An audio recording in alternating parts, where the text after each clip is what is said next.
So when I was a shorty, I stayed on this first floor apartment on 77th and Second.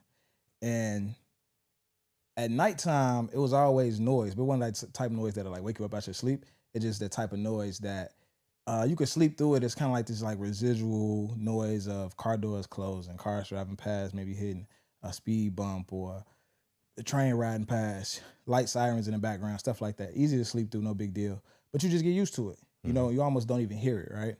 And one day, my pops wanted to take me out to my uncle's house way out in Plainfield, Illinois. It's like, it's far suburb. And my pops on the way there was just constantly talking about how peaceful it is out there. So we get there, and I go outside at night, and it's like silent. Like it's like the deepest silence I ever heard in my life.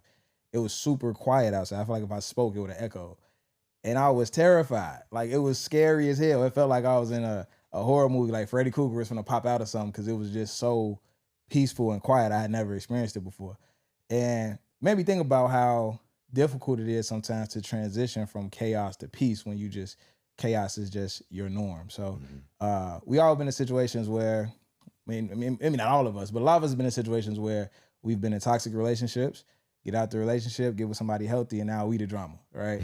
Or we feel like the relationship boring because there's no drama going on. A lot of us are from communities that are violent, communities that are hostile, and then we elevate, we get into a better community, and we still have that paranoia about us that we can't shake, or that aggression that kind of lay right underneath the surface. We can feel this in our careers and even in our finances, man. Don't use that credit card unless it's an emergency. You know what I'm saying? You growing up, it's tough times. You don't lose no credit card unless it's an emergency. Matter of fact, don't even get no credit card. But then you grow up, you elevate, and you realize how important it is to build your credit. So these are the things we're talking about today. If you lazy, you waking up at fucking 3 o'clock in the afternoon and shit like that, Popping bottles, you're setting the tone for everybody because you're the leader. popping pills, That's just what comes with being a man. popping bitch ass niggas.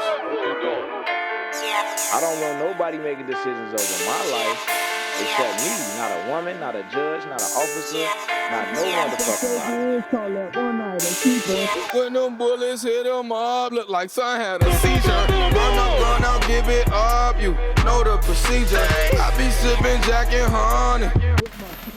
I don't think nothing can make me feel like a man. I don't think nothing can make me not feel like a man. Chains on my collar. You can't take the benefits of being a man without the responsibilities. Give you niggas halos on God in the cake. Today we got a special guest. Yes, you know what I'm saying? We have a TV host, news host, a journalist, one of the best storytellers since Dolomite. That's a new one. I like that. And above all that, man, just a big inspiration for me. Thank you. I feel like you represent just a great image of an educated black man from Chicago, from the South Side. I'm proud that you're from here. I'm proud that I know you. Every time I see you somewhere doing your thing, it's just a big inspiration, man. I look up to you, and there's not a lot of people who I say that to. So, Dometi Pongo. Yeah, I believe you too, gang. I appreciate you. Good to be here, bro. Absolutely, man. I've been telling you for the longest, since you started this years ago. You know, I jump in your DM, I say something about a clip or whatever, then I finally start watching on YouTube and just been supporting what you and Jones have been doing. It's a beautiful platform, and I think we need more men who speak from a male perspective in a way that's not performative. Yeah. That's not in a pick-me type fashion. Yeah. But it's also not on some incel, corny, you know what I mean, anti-feminine, anti-women type vibe. And you check all the boxes. So it's a privilege to be here. Absolutely. I appreciate y'all. I appreciate that. And Jones, for our audience today, Jones is not here. Jones got a big opportunity. Y'all already know all about it. He's been talking about it for the longest. And that is coming up tomorrow. So he took the day off. He prepping. He getting ready to do his thing. So best wishes to Jones. You know what I'm saying? I'm pretty sure he got that. But welcome back to Rose's Idea, man. This is the show where men walk the path of self-improvement. We hold the mirror up to each other, hold each other accountable. We know that when we blame ourselves, we make better decisions. We invite y'all to walk this path with us, man. Ladies, y'all can, follow along for this walk. Just don't judge us too harshly. That's all we ask. How was your week, bro? Excellent, bro. Excellent. Busy. Coming off the VMAs were pretty recent. And so, and the New York Fashion Week was recently. And man, just a lot of shifts, a lot of changes, working on my own productions and whatnot and learning as I go, building a plane while we fly. Absolutely. It's been good, man. Absolutely, man. How about yours, G? My week been cool. My week was decent. A lot of work. I'm getting used to the amount of work that's on my plate right now. I feel like I keep saying recently, like, bro, I thought I was busy until I got busy as hell. Like, Yeah. you know what I'm saying? So, and I think, just being able to be successful in any capacity is the biggest thing is your capacity for. Bro, we pray the for shit you gotta opportunities deal and with. then complain when the plate get full. You Yeah. want to eat, right? Yeah. You want to Yeah, eat. That's it's what tough. it is. It's absolutely tough. But Which coincides exactly with what you were talking about up top. Sometimes the silence is deafening. Sometimes it can be so quiet it's loud. You know what I'm saying? And, when you get to that place, there's a difference between being stagnant and the work slowing down because you've earned the right to slow down. Absolutely. And sometimes we be in constant motion. We don't even recognize that you've earned the right to rest and slow down and move at a little different pace. Yeah, but hustle culture tell you can't slow down. Like that's. I used to be the motto I swore by. Like, we getting it, we hustling. Don't sleep, team. Don't sleep. All that. Man, sleep. Get some rest. Get some rest. I tell people all the time, like, even though as busy as I am, I talk to people. They be like, man, you getting this? I'm like, bro, I am never not gonna get my sleep. I don't give a fuck what's going on. Bro. I'm gonna get my sleep, man. It's imperative. If you don't sit yourself, your body will sit you down. It has happened to me where, especially when you're traveling between time zones, and if it doesn't show up in your body, it's gonna show up in your behavior, in your mood. I had a shoot where I had to go from New York to LA, 6-hour flight and a 3-hour time difference. And then at the last minute, got booked to do something for CBS. I had to do a press run thing and it was on New York time. So I had to be there at 6 a.m. so I could broadcast at 9 a.m.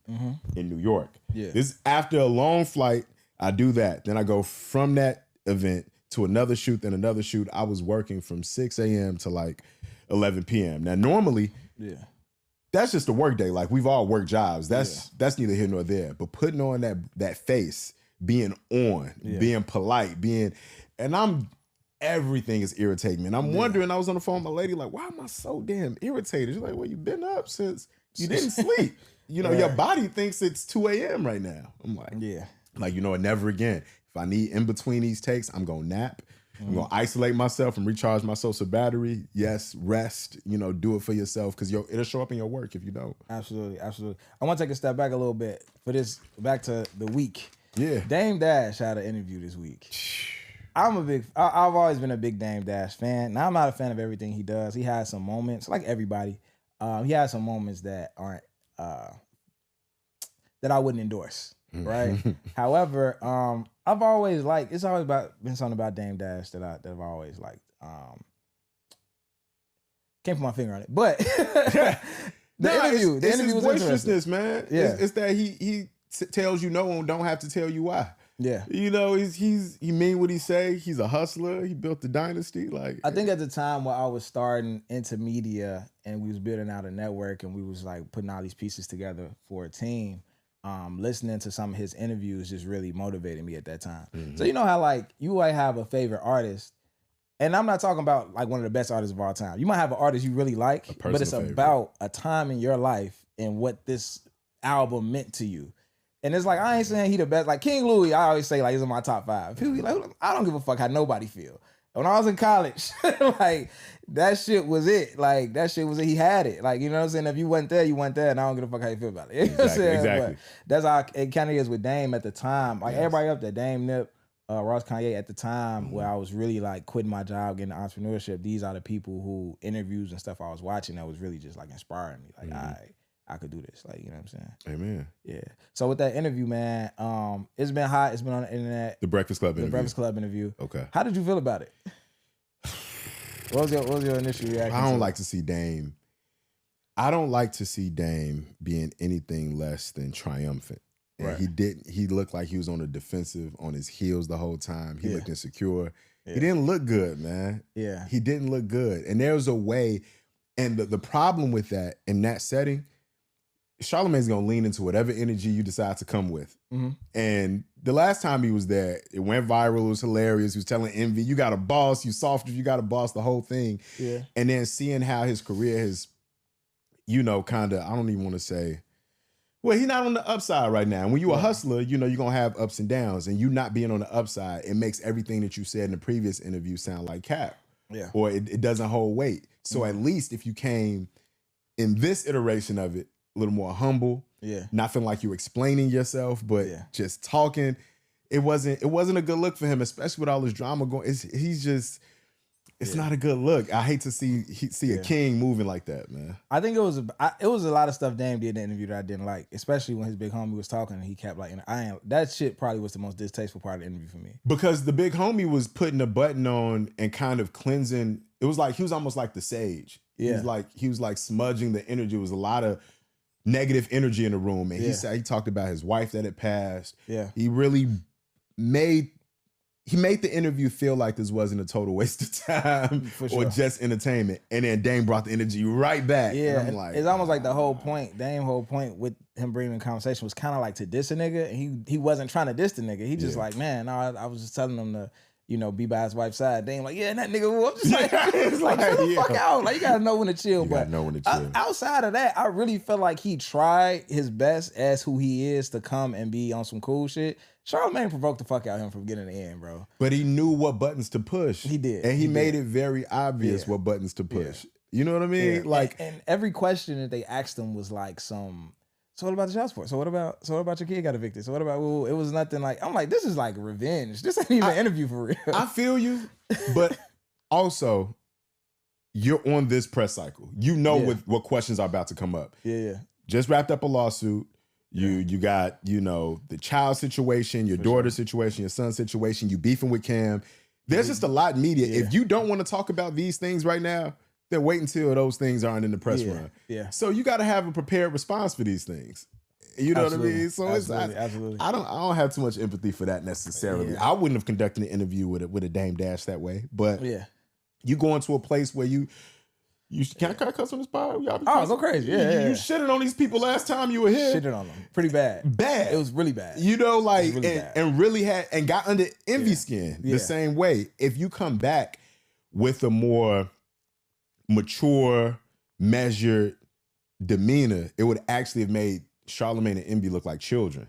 Yeah. But when y'all bickering, it's like the J line. Yeah. It didn't take from a him distance, long. you can't tell who was who. I do feel like Charlamagne provoked him, but it didn't take much to get him to that point.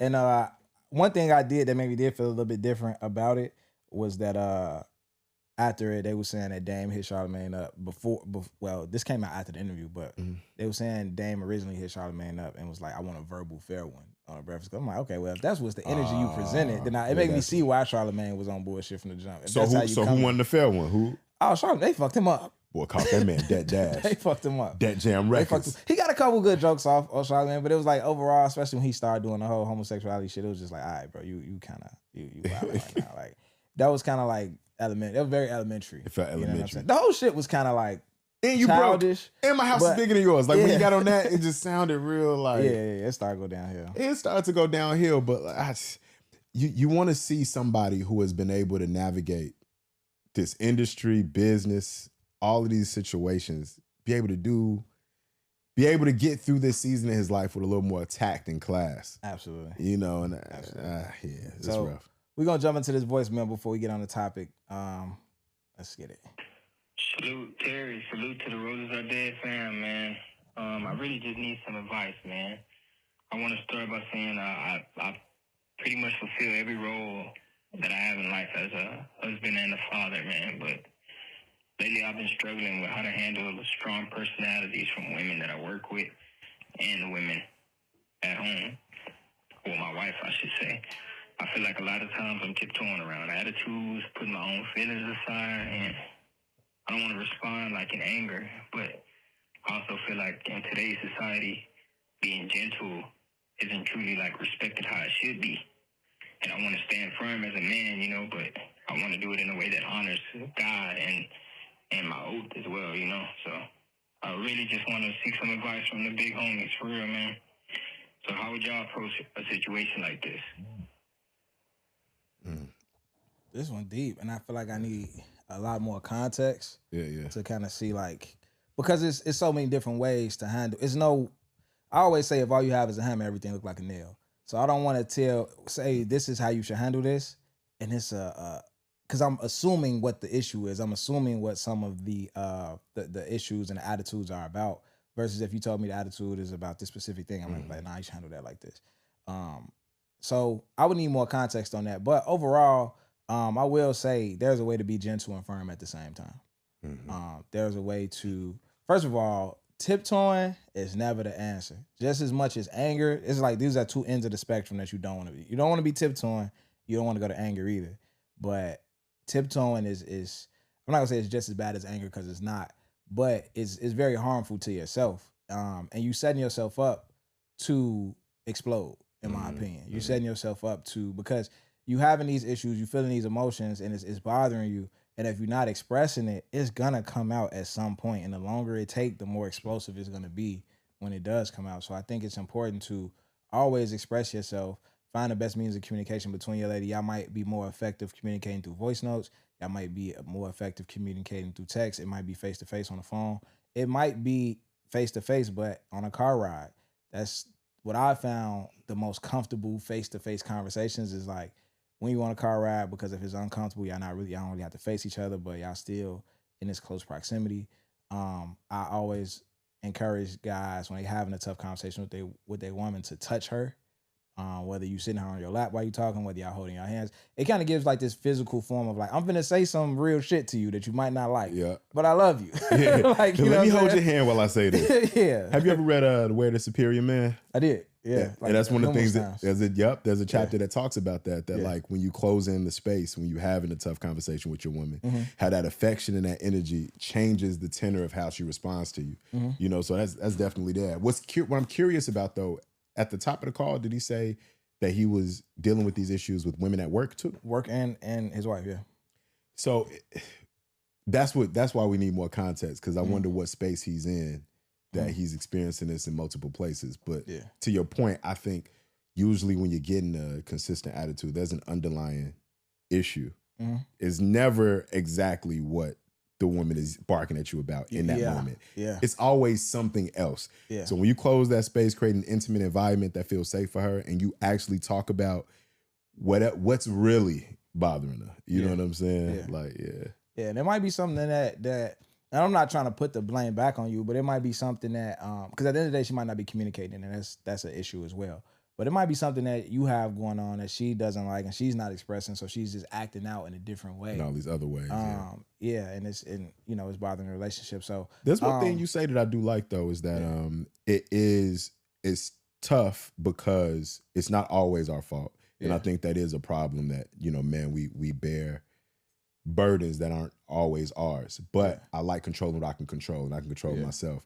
And so I like the framework of always holding yourself accountable first. Yeah. And deciding what atmosphere am I setting in this household that is making this woman not feel like she can be soft in this moment. You know what I'm saying? Because it's always the first thought, even if it's something that's like clearly not your fault, it's still the first thought is like, what could I have done differently? What could I do better to not end up in this situation? Even if it's somebody else who did something to you. Where did I go wrong and what was the signs I missed that this could have happened? Like always just questioning yourself. You know what I'm saying? Absolutely. It's the best way to learn. So see what atmosphere you setting, and make yourself do it over, either like Terry said, over touch, take her to dinner, do something. Because 9 times out of 10, a date night, you probably ain't had a date night in a minute, because you probably didn't want to go on a date with her because attitude crazy.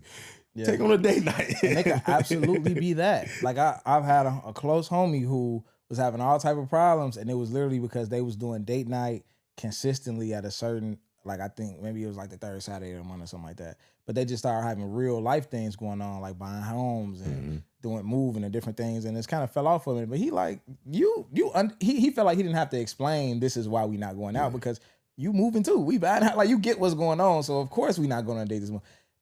A lot of time women don't work. They don't. It's not a logical thing. It's how they feel. Before you move on, I want to ask you that too. Can we stay there for a minute too? Because I think it is difficult sometimes when we're handling whatever the life transitions, the changes.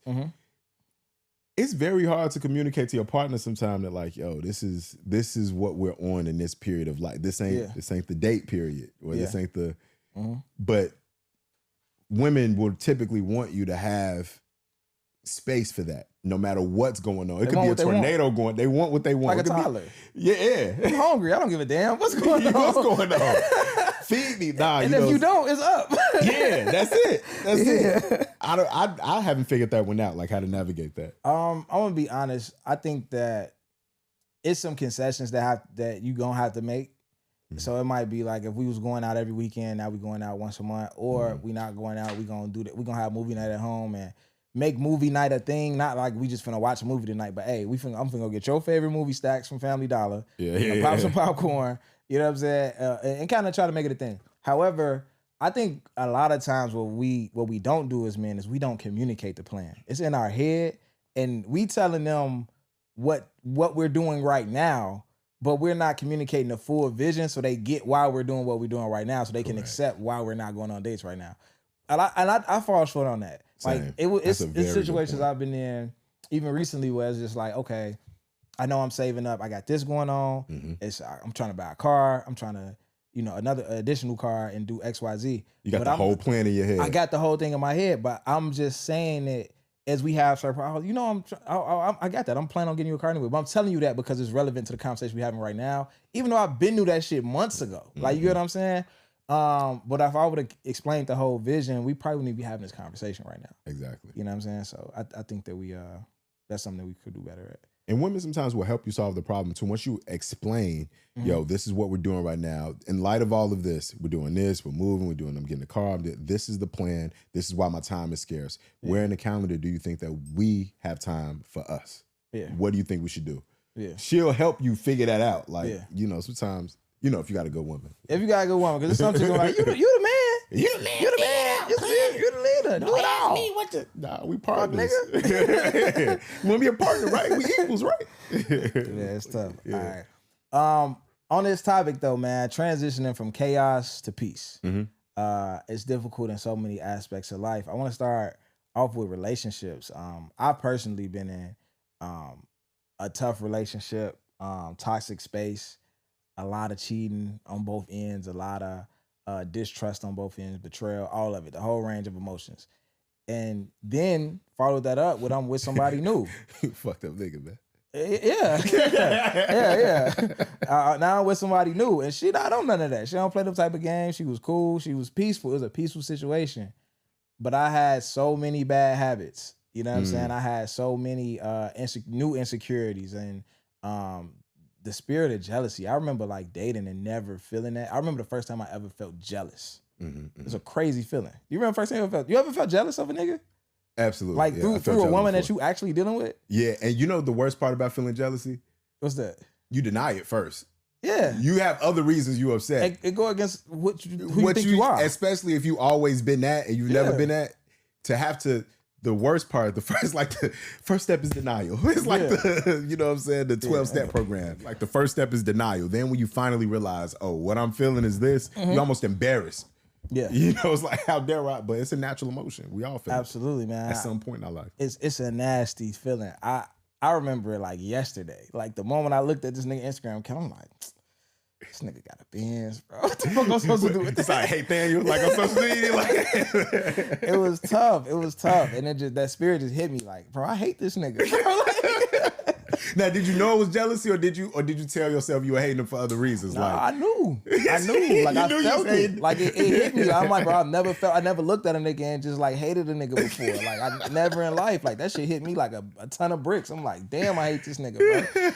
And so I had like all of these, and it took a while to shake that. Like in the sense of like that situation was behind me, but now it's like you with this new chick and it's this nigga that like her, she giving him too much conversation. What the fuck she got going over there? It's just like this new mind state that's hard to get away from, and now I'm the problem, right? Like now it's just all in my head. It's all on me, and it's hard to transition out of that.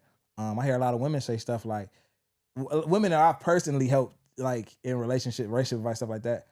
He boring. What's boring about him?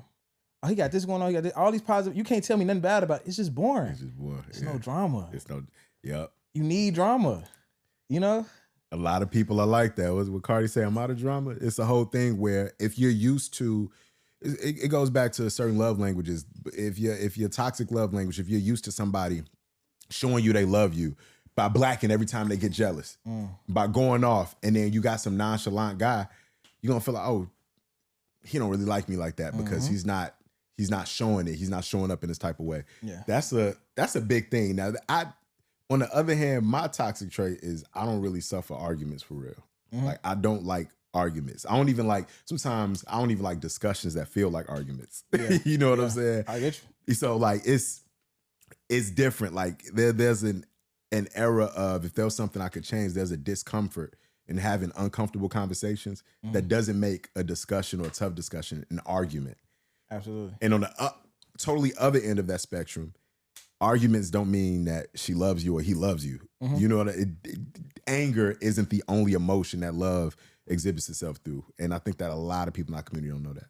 Yeah. I think it's very common for, as much as a girl, let's say a guy comes snatch her up in a club for talking to a guy, as much as in that moment she's embarrassed, I've seen women, and I talked about this a couple weeks ago on the podcast. I seen a video of a woman dancing in front of some niggas, and the caption said, dancing, like trying to see if my boyfriend still want me the way he did when we first met, some shit like that. And girls in the comments like, he don't play about you. He was me mugging from across the room. Yeah, you looking across the room, what the fuck is she on? Like, but that's so toxic, G. I don't play those games with you. Yeah. Don't play, I will leave you at that party. Don't like, and it's not about but sometimes, but there's a fine line, right?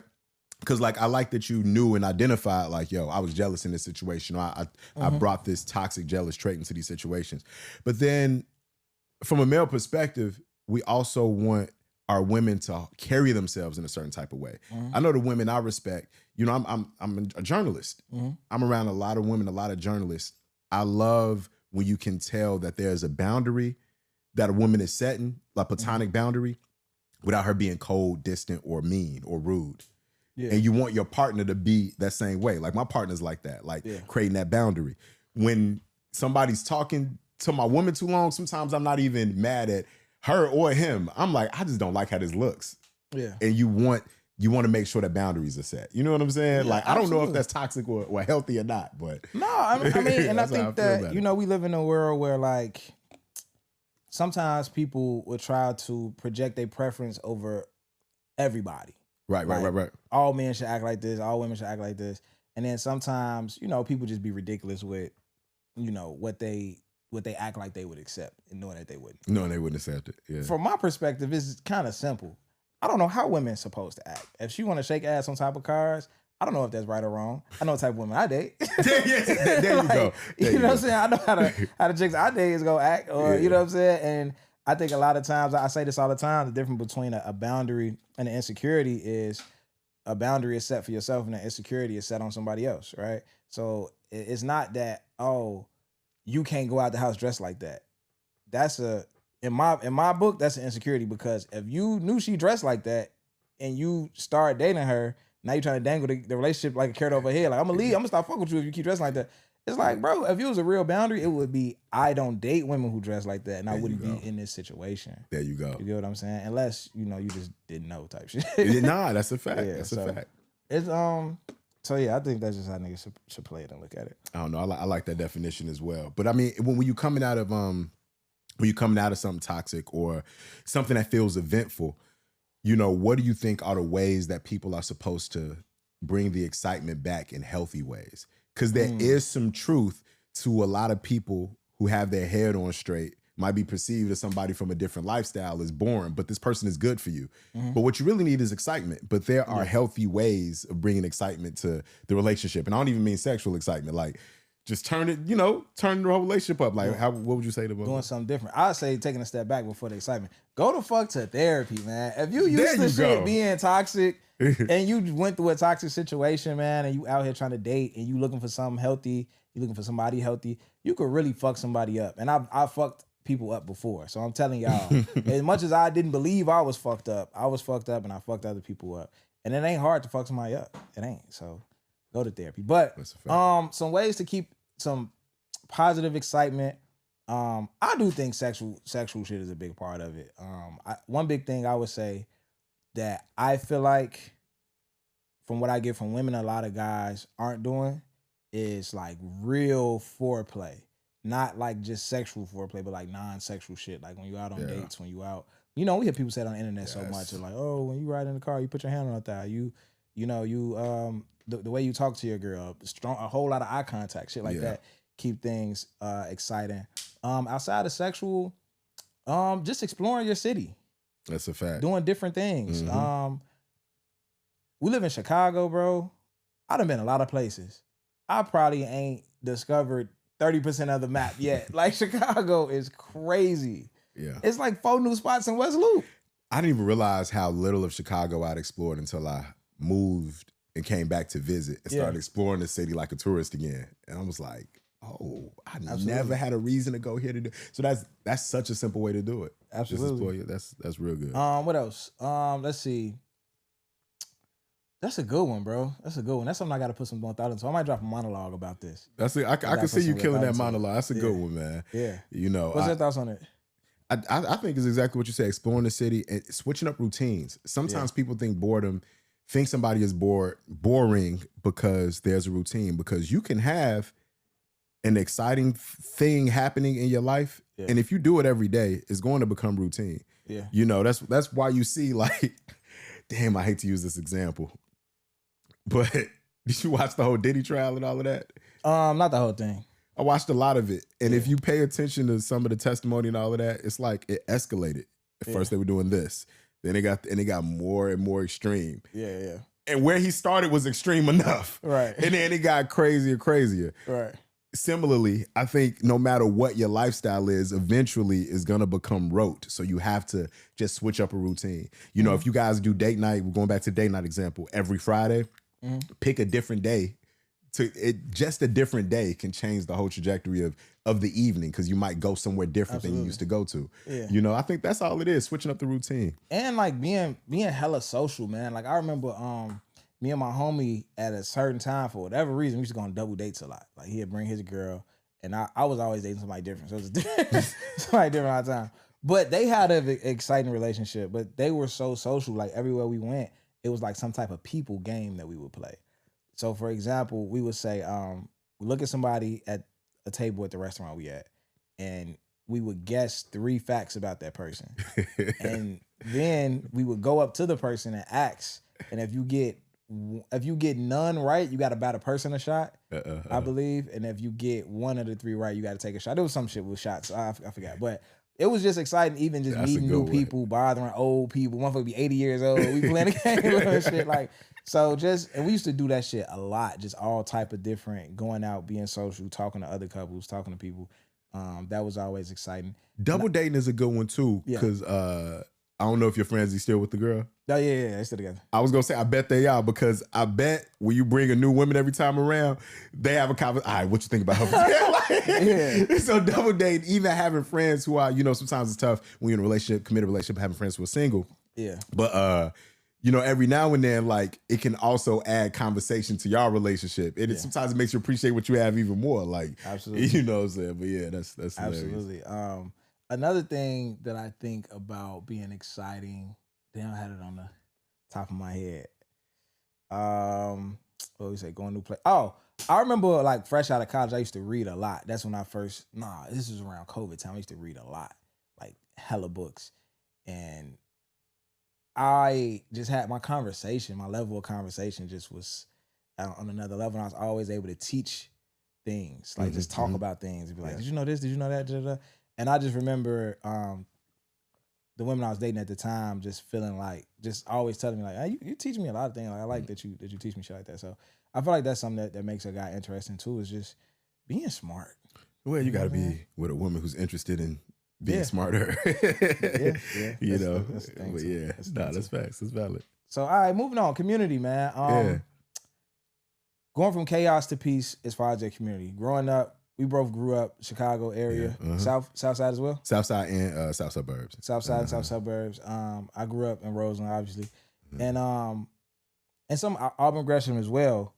Tough environments, hostile environments. Somebody talking to you for no reason, you feel like you finna get robbed.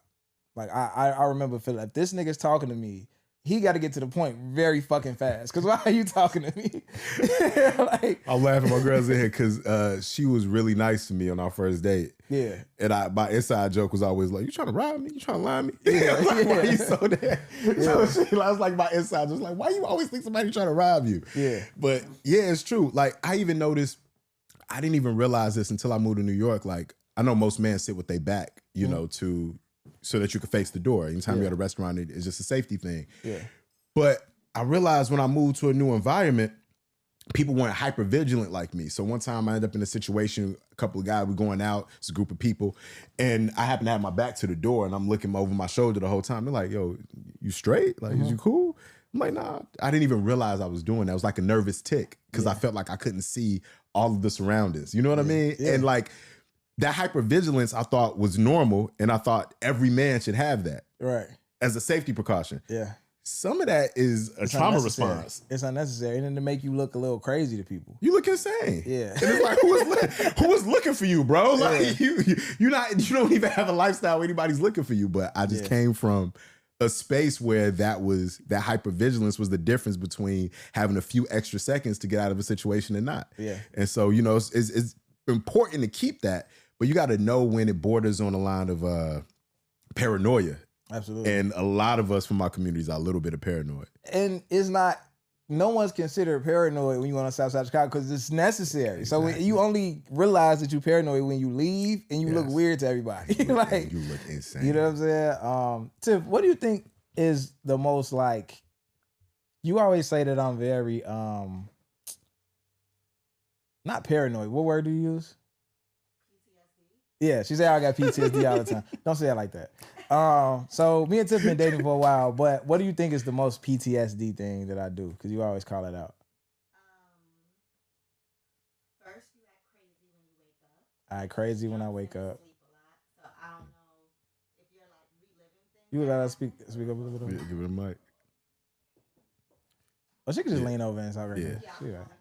But also, I noticed like when we go out, I didn't notice it the first time, but you talking to you told me on our first date how you like checked exits when we went out. Yeah. So now I actively notice when you're looking like, where's the exit at? Oh, they only have one exit, so we're sitting by the door. I notice you do that now. Did you ever see that meme where it's like the girl's head? She's like, making my way downtown, la, la, la, la, la. And the dude is like, there are 5 men over there. One of them is 6 foot tall. I'm going to have to hit him first. Like, you calculating all of these different things. No, but I appreciate it, though, because now I don't even look both ways when I cross the street if I'm with him. See, Yeah. So I guess it could be good and bad. But I think some of it is networking, bro.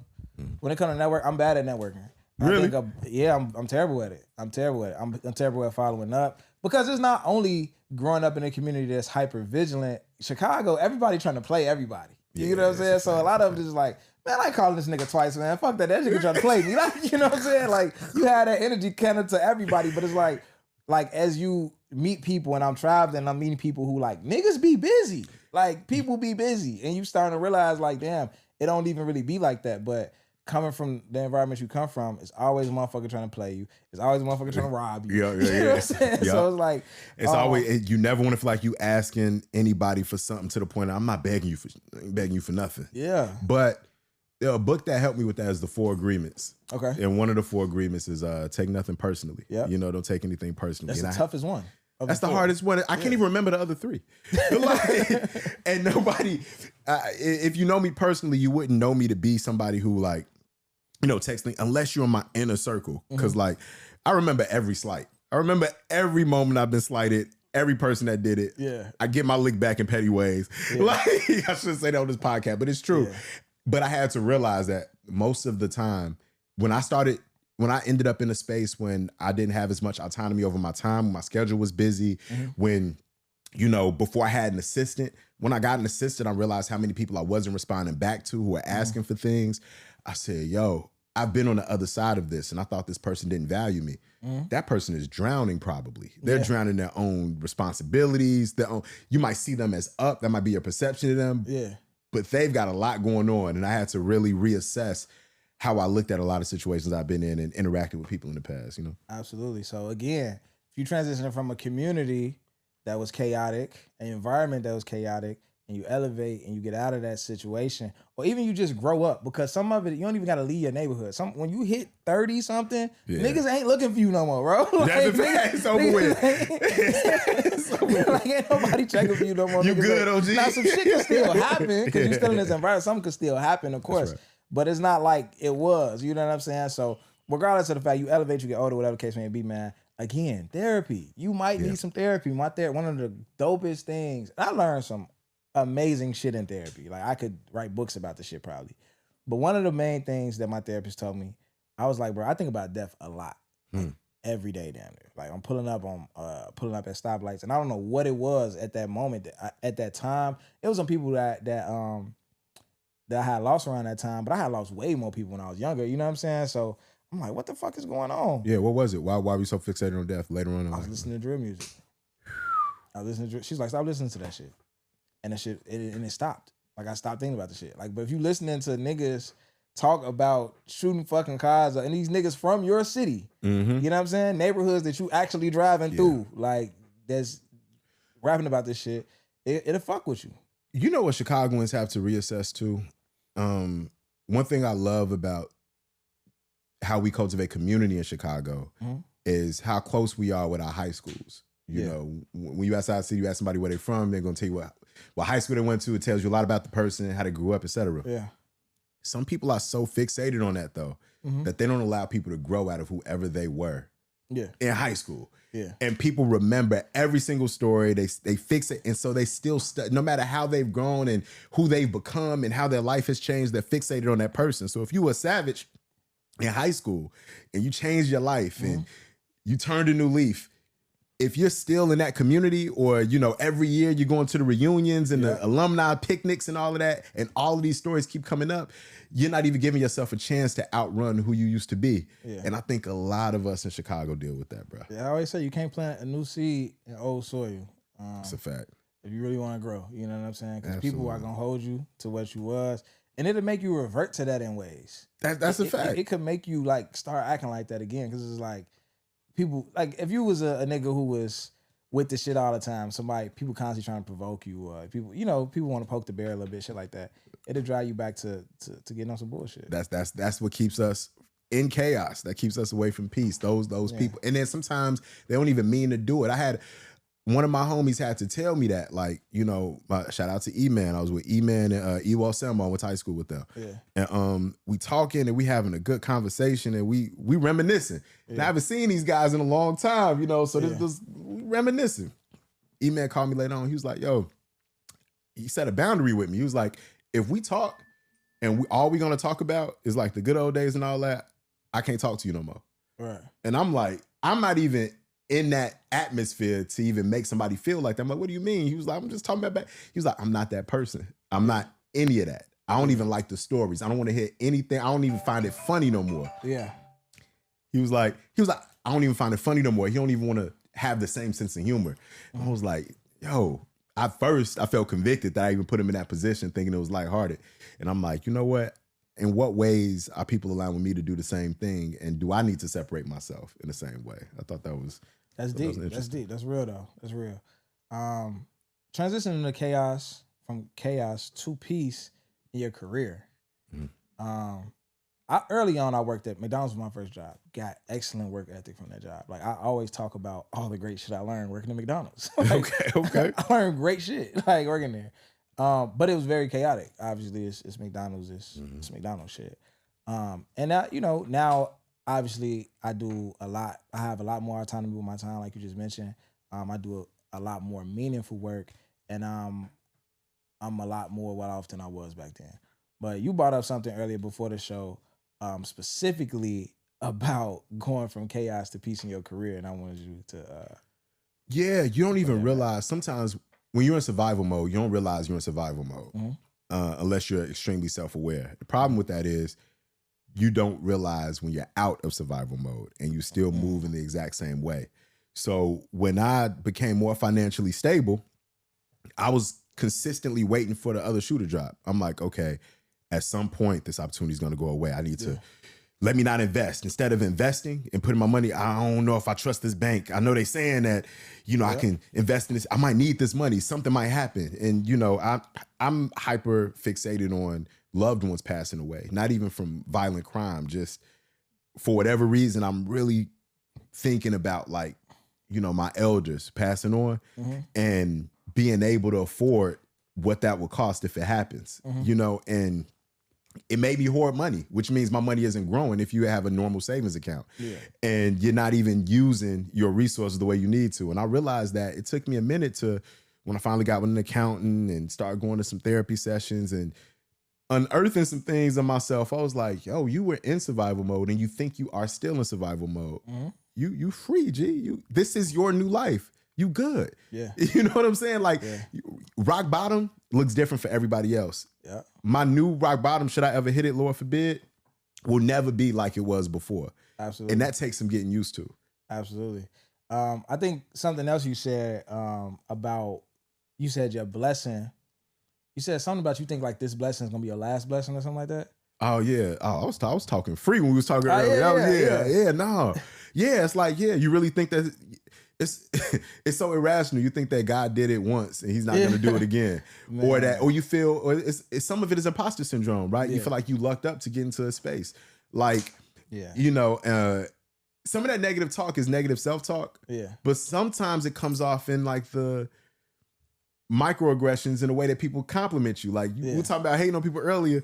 Sometimes we the recipients of hate. Right. And you don't even know it. You know what I'm saying? Like somebody showing you love and they say little things like, man, you know, it's a lot of talented people at the city. Yeah, you lucky. Yeah. And you start to believe it, like, you know, because it's true. Like there is an element of luck and a blessing, but no, I've earned proper preparation prevent poor performance. Yeah. You can put anybody can get an opportunity. If they didn't properly prepare, they're not going to shoot for it the same way that you did. So me having to sit with, I've earned the right to be put in a place where God can rain the blessing on me. I stood underneath the cloud for the rain to come down.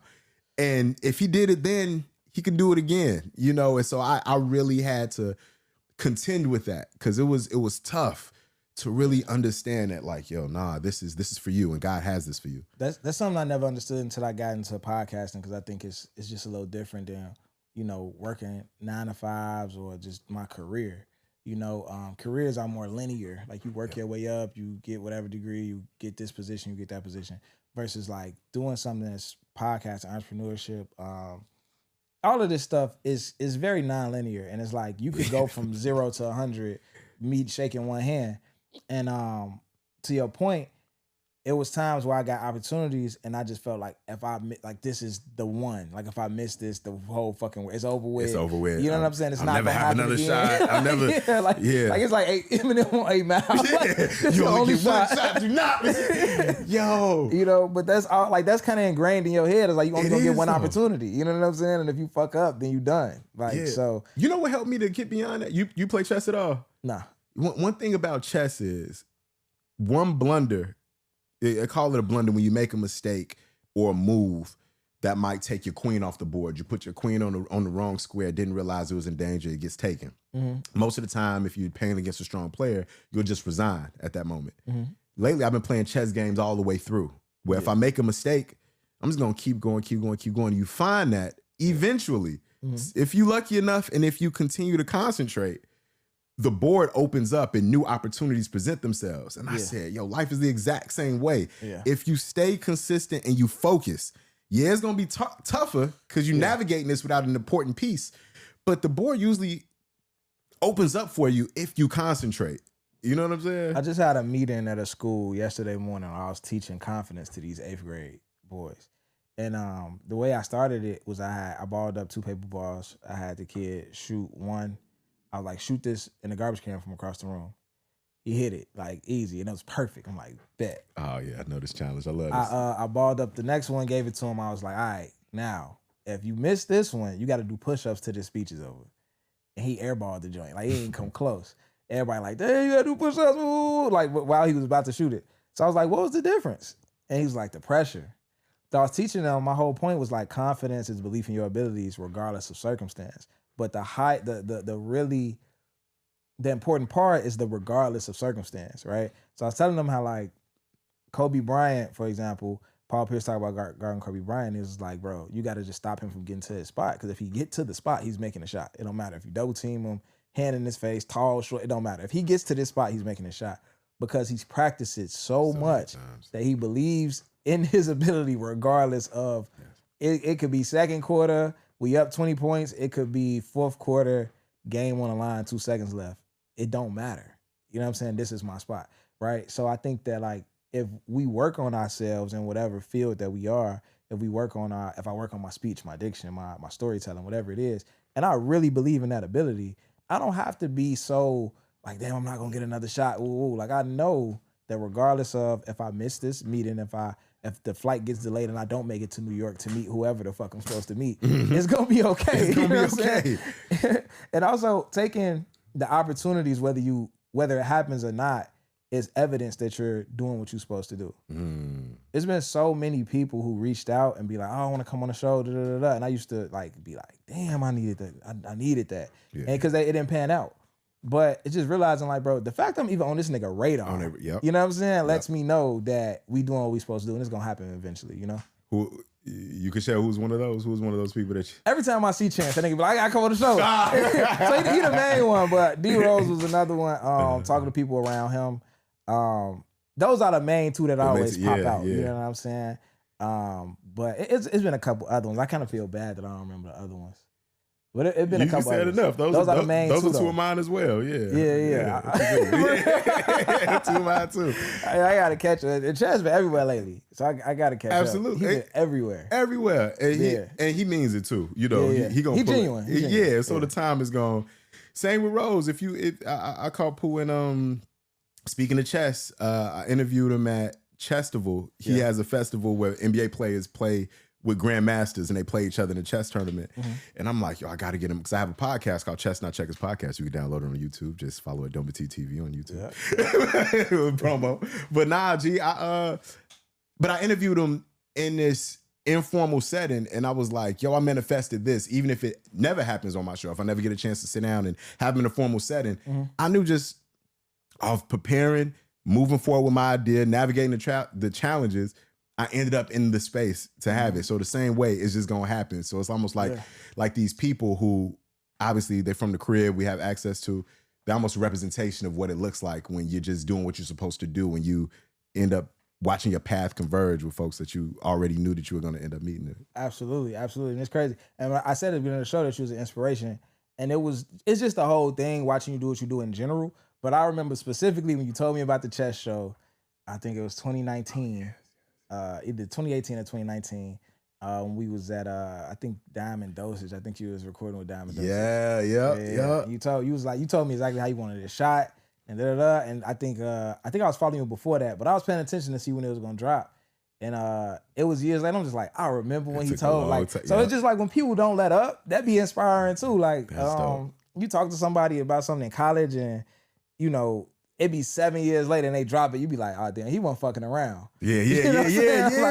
He wasn't fucking around. It's true, that consistency, man. And I even forgot I told you about that. I remember we talked about that last time I saw you. Yes, it's a perfect example, G. And the last thing we're gonna go into before we wrap up, man, finance. Yes. Finance. The shit that we get taught about money coming up in chaotic, survival, struggle type of environments. It really be the opposite. Like when you get to a certain point and you actually dealing with money and you dealing with credit and you dealing with debt and you dealing with loans and things like that, a lot of the things that you get told not to do because, you know, your mom might have took out a loan and it was a fucking 80% interest rate or some crazy shit and she got played and now she telling you like, nah, only use a credit card if it's an emergency. You don't want to be in debt for nothing. And then when you learn financial literacy, it's like, nah, I actually need to use this credit card to build my credit and build a portfolio and all of these things. Can you speak to that a little bit? Man, I learned that lesson the hard way when I always had a goal because my parents, my family, always were focused on medicine. Go to medical school. And I used to just say like, yo, everybody in my family is in medicine in some type of way, like nursing, et cetera. I'm like, no, I'm on this creative path. Yeah. And I'm gonna have less student loans and I'm gonna pay my student loans off with one check. Watch. Yeah. So I kept deferring my loans, and that you see the principle ballooning. You know what I'm saying? You see these things happen. I just had this goal. I wrote it down. I did all of the 369 manifestation tools. This is like in 2020, 2019. Finally, I get to a point where I'm like, man, I could finally pay my student loans off. One clean check. And it might have been during COVID when they stopped the interest rates. Pay my student loan off. Boom, wipe the debt off. Credit score. Phew. Yeah. I lost like 70 points on my credit score. For paying off the student loan? For paying off the student loan. What happens is it registers like a closed account. Right. So now you have less accounts on your credit and I have only a few credit cards. Right. Right. So now instead of having, rather than pay, what I should have done was pay extra over several months. Yeah. While and then at the end of those months, let's say over 24-month period, while the interest was low, or while COVID was doing a zero interest, then I would have had the benefit of my credit score going up, and it would have shown a credit history. Yeah. Paying it off was basically like closing an account. It's all a game too, because they want us to have as many accounts open as possible. Right. But when we know the tools and the tricks, then we can move more intelligently. Yeah. I didn't know that at the time. It still was a personal milestone for me to be able to do it because I did something that I said I was going to do. Absolutely. But it took me years to build it back up. So I got a new credit card and I built that back up. And then taking out business loans for my company to do certain other projects. Those types of things end up building your credit back up, but it goes against everything that we learned. We learned to deal in cash. We learned not to overextend ourselves because we overdid it before. But if you know why you're doing something and what your plan is, if you do the math and say, you know what, if I make this much, if I pay this much over the minimum monthly payment, over this amount of time, I'll be paying the interest and the principal. And at the end of this, when it's over with, I would pay less than I would have if I paid the minimum payment. Way less. Way less. Way less, yes. That's smarter sometimes than paying off the entire debt at once, you know? And that's something I had to learn the hard way. And I knew this intellectually. I have an economics degree, but I still didn't apply any of those things to myself. I learned because that. it was so deep ingrained in you. Absolutely. Yeah, it's tough. It's crazy. Like you could know better, but it's like this is programming though. It's difficult and it feels uncomfortable. You know what I mean? I don't like when my account doesn't have a certain number in it. Yeah. You know, I even operate as though I'm broke. Yeah. If I see it go below another number. And I have to remind myself that number is you good. Like, you good. You know what I'm saying? I'm saying this in a humble way. I'm not a rich person. You know what I'm saying? But we got to look at it like that. I agree 1,000%. And I'll add this to that before we get out of there. Even the people growing up in the hood who make the most money, they still have bad ways of handling money. It just worked for them, right? That's real. So like when you say like, we was talking earlier, you was like not taking out a loan and just, you know, using your own money to fund a business or something like that. It's not a bad idea. That's bad financial planning, right? However, when you think about the hustlers, you know, they're opening barbershops and opening restaurants, they putting straight cash on this shit. In it. If it fuck up, fuck it. Like it just is what it is. And it's like, because they're successful in doing it that way, that almost is like confirmation bias. Like, oh yeah, I'm not supposed to get no credit card. Because not only was my parents telling me this, and they might not have had much, but the person who I know who got the most is operating the same way. It's just working for him. You know what I'm saying? So at that point, it's super hard to unlearn it because you seen somebody win with it. You know what I'm saying? That's right. And then one last thing is also operating with a spirit of abundance and changing your mindset.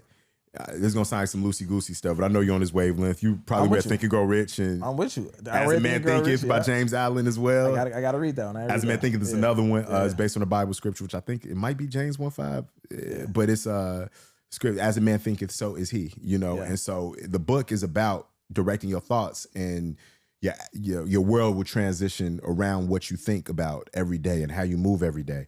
And when I start moving with a spirit of abundance, you know, being more generous, more things start coming my way. Like, I don't want to be too long-winded. I got a testimony, though.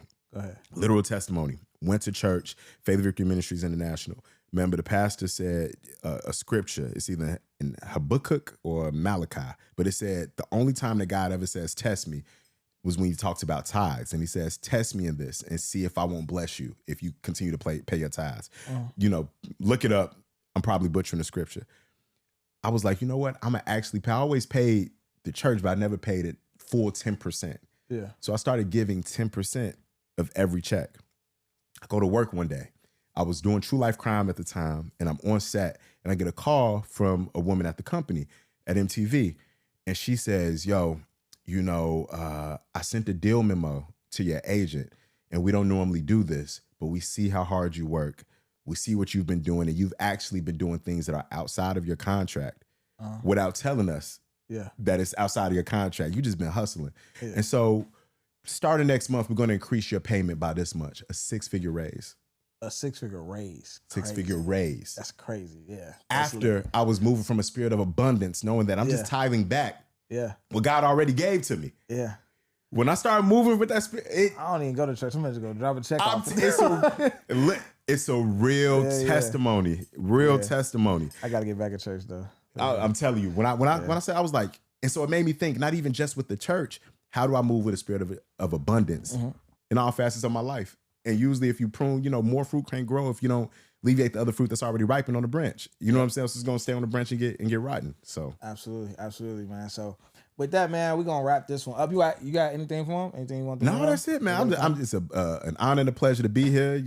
All the good stuff. Follow me on all the platforms. Watch the Chestnut Checker show. But I'm just happy to be here. Real, you know somebody doing good when they blow through the whole, like, where to follow me at. Niggas be like, listen, follow me right here. They be spelling that shit. Like, listen, D-O. He gonna make sure he get them followers. Niggas doing good. He don't like, care. Hey, man, look, man, y'all find me, man. I'm just y'all know me, man. You gonna tag me, I'll be there. All right, man. Y'all know we always say, you chasing anything in life, make sure you give it your all, man. Decide, plan, sacrifice. We out. God in the king.